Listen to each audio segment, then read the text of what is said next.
This is a true story of saving a famous barn door behind this farmstead in Essex, New York, and going to another small town that is hanging on to some cool businesses. After a long winter, I'm back at getting ready to start working on these barns that are from 1790s that were part of the original house. Because this is almost done, except for getting the famous door repaired. The famous door used to be up there, this old horse barn that I've been fixing up for the last year.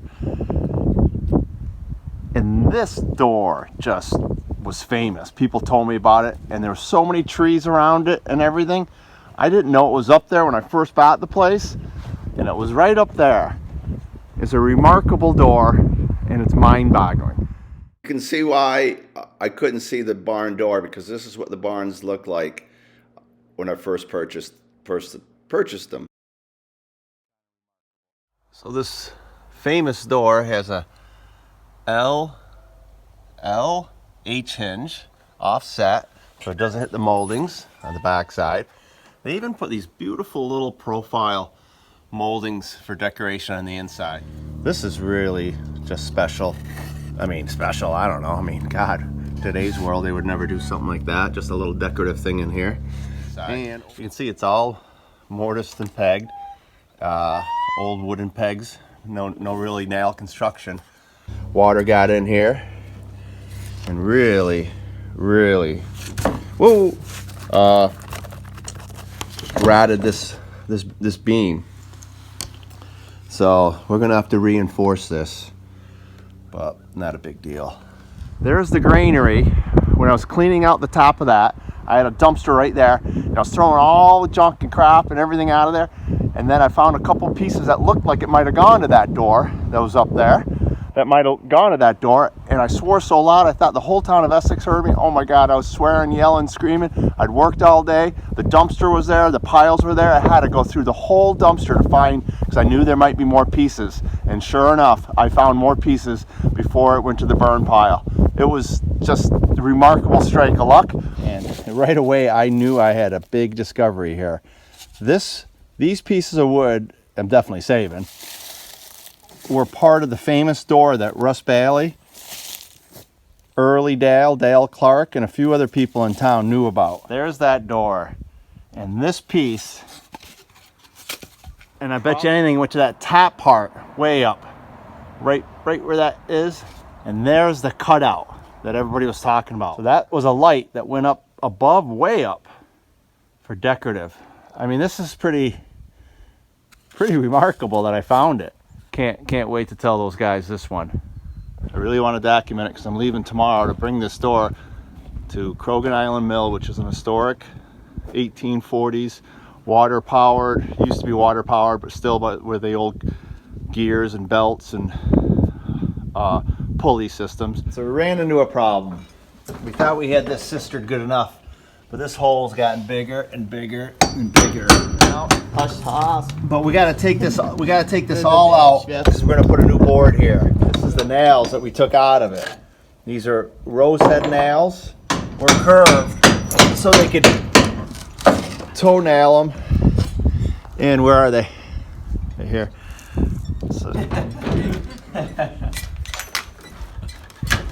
So we're taking this out. This is the famous door in all of Essex. These L-shaped rose head, huge spikes went in and curved into the studs, and that's how it was held up. Hey Molly, how are you? And to get this door out, we had to get these out. That was quite something. This was all mortised in with pegs right here. See that? I mean, this is all done in the 1790s, 1805 period. The famous top panel with a cutout hole in it, all pegged, all just incredible, really. I know I'm yakety-yakking on this, but this is pretty neat. You like this famous door, don't you? This is what I was worried about. We got ants, see them? Carpenter ants. You can see them right here. We're gonna have to get them, and they're ratting this board out, taking down the barn. Might as well play with matches. Just kidding. What do we do? What do we do? And the reason why, because this all got moist, because this the famous door got broken over the years. And the only thing that's holding us up is this. Oh man, what to do? We're making sure we're getting all the way down to wherever. I'm a little worried this could fall and go down there, but we'll just jump. Ain't that high. Trying to get all the ants out. Holy shit, man, this is not good. We were riding high, running along smoothly until we ran into this. This is a big... They're not loving it now. We're getting rid of them. Boy, there's not much meat left in that original beam there. We don't know when to stop. We're just looking for more ants. There's not much left in this beam that's tying this barn together. This has a little meat. There's a little meat there, not much there, but we're gonna get it, man. Nothing to it except for to do it. What we did was we cut right there, and we're gonna put 2x4s all along here because we only have that much meat, very little, and we're cutting it right there too. And then we're gonna put the steel brackets in. We put these 2x8s in above the hole so it wouldn't like cave in or anything. We'll see if it works. The workmanship they put into this door. When I was up there, this is all I had in the beginning, and I found all those pieces and they all match up good. So the first piece I found out there when I started screaming and yelling was that astragal, because I knew that was part of this door when I took it out of the granary and I threw it out the window. I knew it was, and I was just so excited. I mean, I couldn't stop swearing and yelling and screaming. The only bad thing is I had to empty the whole dumpster and all the trash to find the rest of these pieces, and these were the rest of the pieces. And the next one I found was this, and there's that nice green paint with little small moldings, and that fit right, and this fit right here, like that. It fit in just like that right there. And the next piece I found was this piece. I was like, holy shit, man! I'm putting the puzzle back together. And so that went right here. So I was putting the pieces of puzzles back to the puzzle and getting the picture painted. And I tell you, man, they kept telling me this is where the light was. And why would they do that? Why would they do a triple pane? All this work, hand forged for an upstairs, door to an L of a barn. It's not even big enough to fit through. And then I found this piece right here with that little green molding around there, and that went right here.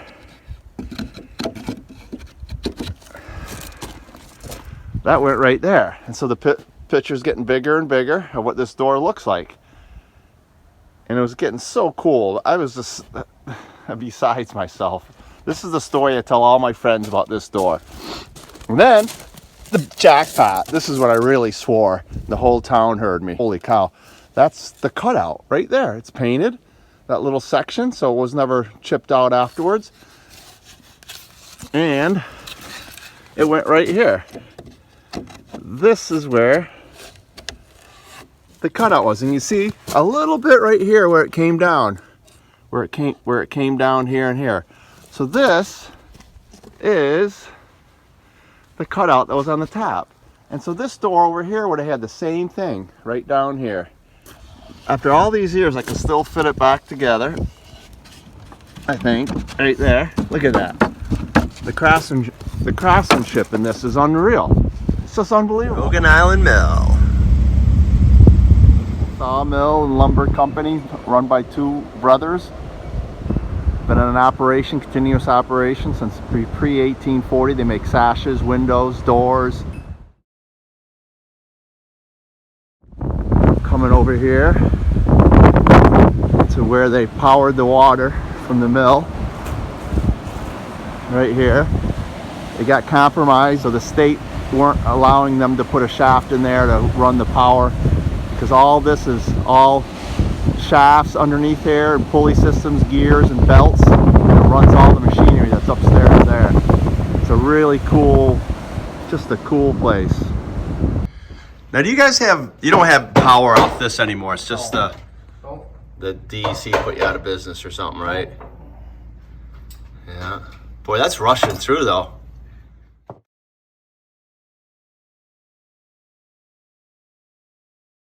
Way on the end of the board there was some bark. Yeah. And I was holding down on the edge of pushing it through. And I had my thumb knuckle back, and the heat of my hand give that the frozen bark broke loose. When it did, the bark stood off, my thumb went right down into the knife. You slipped it. It slipped. Yep. Wow, bummer. Took just the knuckle out. The rest of the thumb was all there. This was the wheel. Yep. Turned down there. Well, how'd that work? Had gates all the way around the outside. That, what you see there was stationary? Yeah. And hand crank up here, run them rods, run that half moon little gear down there back and forth. All them rods go back to a collar in the center. Okay, gotcha. Cause all in turn. But this here is the main shaft, right? Yep. That's the main shaft. I run everything. And then it goes way up there. Well, but that was never up there before. No? After they broke the water wheel on us, we had to cut the shaft, put an electric motor upstairs, and put that pulley on. Oh, wow. So Because now we run off it usually it used to go downstairs. Yeah, that was the main thing, come all the way through. That was all the power source we had. And then right there. it'd come all the way through and it'd be hooked onto machines like this. Yep. And it would be just all water driven. Yep.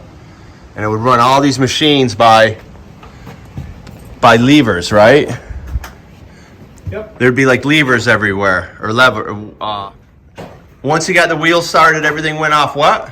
A regular pulley. A regular pulley, and then that would start it and stop it. Yep. I'll show you down here. Once you start the wheel turn, everything in the shop is really turning full speed. And it's Yeah. spinning on the idler.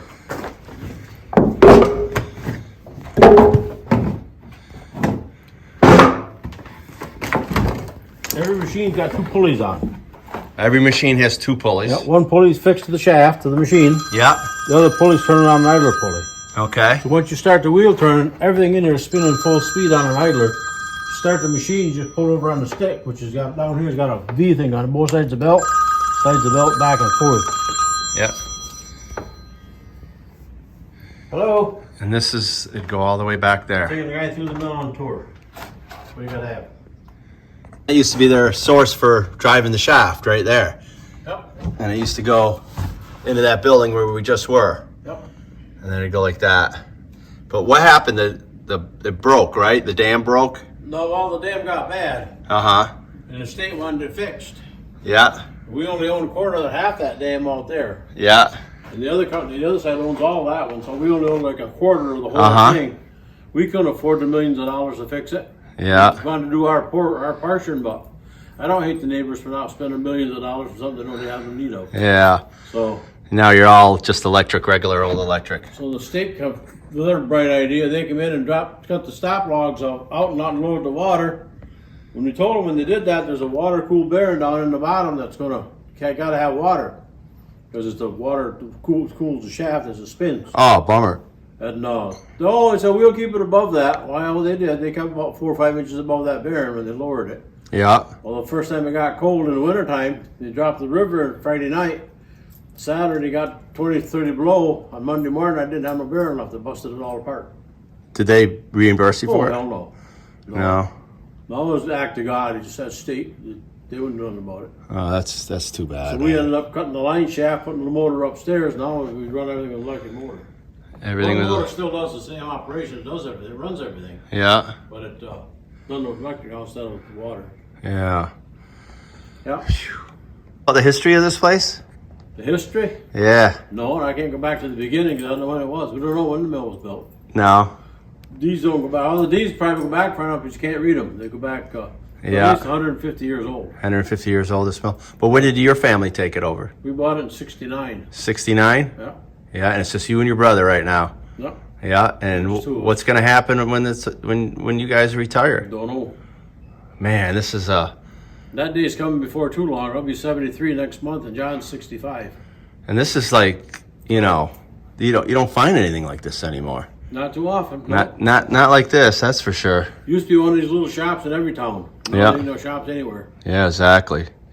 And this is in Croghan, New York, and I've gotten all my storm windows, front door. I had the famous door fixed here. I had a bunch of other things done, and I hope to support them for years to come, because in my next project. So we're going downstairs, and I've asked them to let me go down. Watch this bottom step because it's loose. Okay. The inside rotted off, and ain't got around to fix it yet. You can see it. There's the water. Holy shit!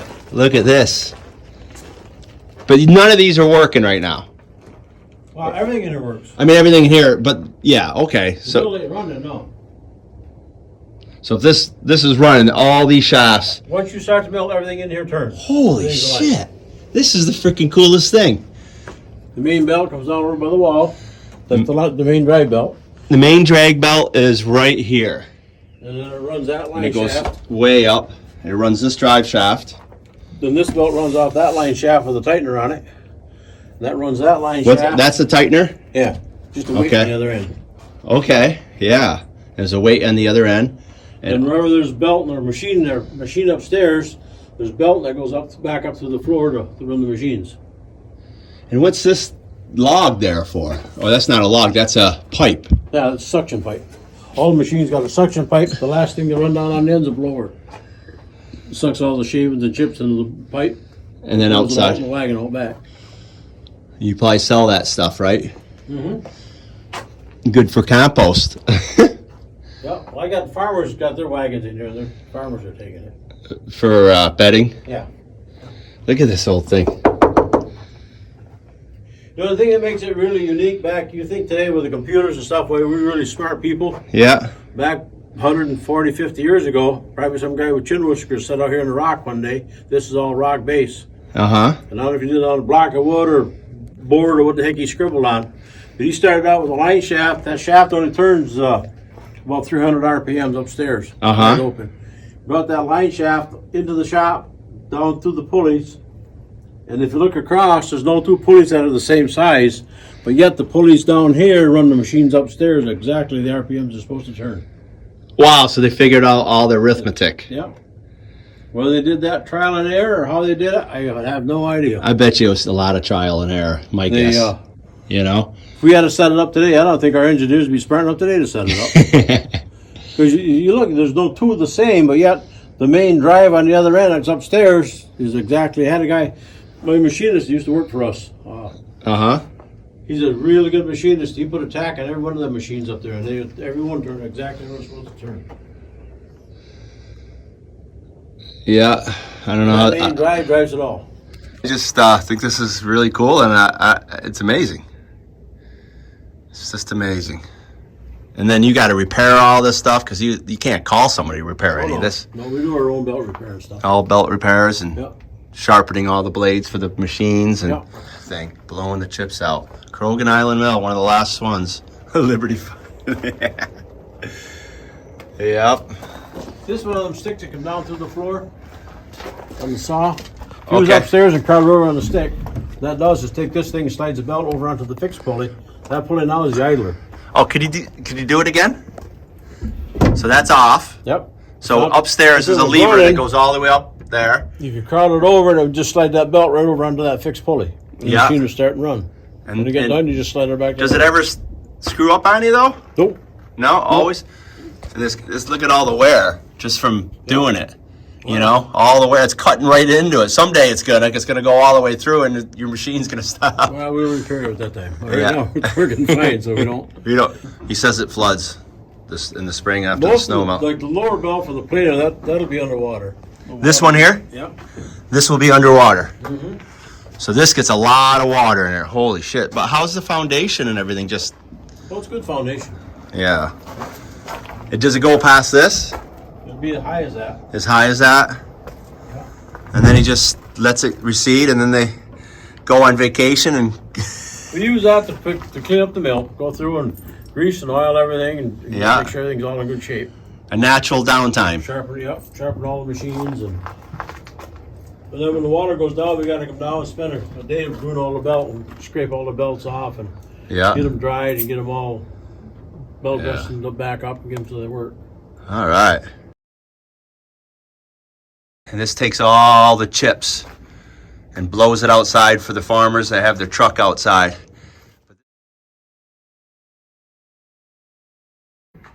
Now, your brother lost his thumb and you lost yours too? Yep, palm and finger. Huh? Palm and finger. Right there. Yep, I lost both of them. He lost it on that machine right there, he told me last time. Yep. He came in, he was a kid. They're all. And what happened? Yeah. They're all right now. I had one right and two left or something. No, they're all right. All right. Or the left. Okay. And someone came in and yelled at him and he slipped and took his thumb and was gone. Went in the basket, he said. But this is a sleepy old town, Croghan, New York, in the Black River Valley. It's really cool and one of the cleanest, most beautiful, immaculate grocery stores, old school grocery stores, is in this town. It's an IGA. It's been here, run by the same people for a long time, and I'm real nervous to go down the road. I haven't been in a year, and they were really worried because their dollar store went in two blocks away, and they were thinking about going out of business. So I'm a little worried that they're not going to be there, but I'm going to check it out right now. Coming up against the IGA. Going by another famous place in Croghan, Croghan Bologna. I love these small towns. I document them and just see these old places, and hopefully they can survive. And there's the IGA. Probably the cleanest grocery store you'll ever be in. And I just think this is a gem. It won't be around much longer. Well, hopefully they will be. Hi, I'm Carol Schneeberger, Yeah. owner of Modest Country Store in Croghan, New York. The cleanest IGA grocery store in the world. Thank you. And I've been coming in here for years, and I always worried that this place was going to go out of business because of the new dollar store down the street last year. And this is just a gem of a piece of Americana and folk art, almost immaculate. But they're having a real struggle right now because the dollar store went in two blocks away. 2 blocks away. And what's the reason why you're struggling now because of that? Lack of customers. Yeah. Lack of customers. We've lost a lot of customers. Mainly because Of the dollar store, General that came to town. and they probably sell all the things that you make real margins on. They do. Batteries, Band-Aids, aspirin. Paper supplies, everything we have, they have, except for fresh produce and fresh meat. And it's not clean. It's not beautiful like this place. Yeah. It I've doesn't. never been, so. I've never been either, but I know it's ugly and a big parking lot with no windows. Don't get me going. There's a little gift store here, and it's all locally made stuff. We're in a town where the Museum for Maple Syrup is. Down there's a little hardware section, and I don't think a mouse, an animal, an insect could live here because it's so clean. Every time I go through this town, I worry that it's not going to be here just because I like these old places. All perfectly clean, like an old general store. And the lady that was behind the counter in the front, the cash register, I asked her if she was the owner. She goes, no, but I've been working here 27 years. She just said something profound. And that when I was in here a couple years ago, I was saying you should get PPE loans. And she said, what do you say? I said, I like to work for my money And I have it given to you. and not have it given to me, absolutely. And that's not. the attitude of an old place. I'm in the Croghan liquor store here, and I came in to get some Tanqueray, and all these nickels are up. And they say the customers come in here, and what do? Stand their nickels. They're staying their nickels. It's Croghan. Putting the famous door in. And show them the curve on that one. Look at that curve. And they were made that way. They're rose head nailed. The tops are all peened over. And there's a little peen right there. See that right there? And we're putting it back in those same holes, and we found the holes. It was nothing that a little paint and a little putty makes a carpenter. Wait, a little putty, a little paint makes a carpenter what he ain't.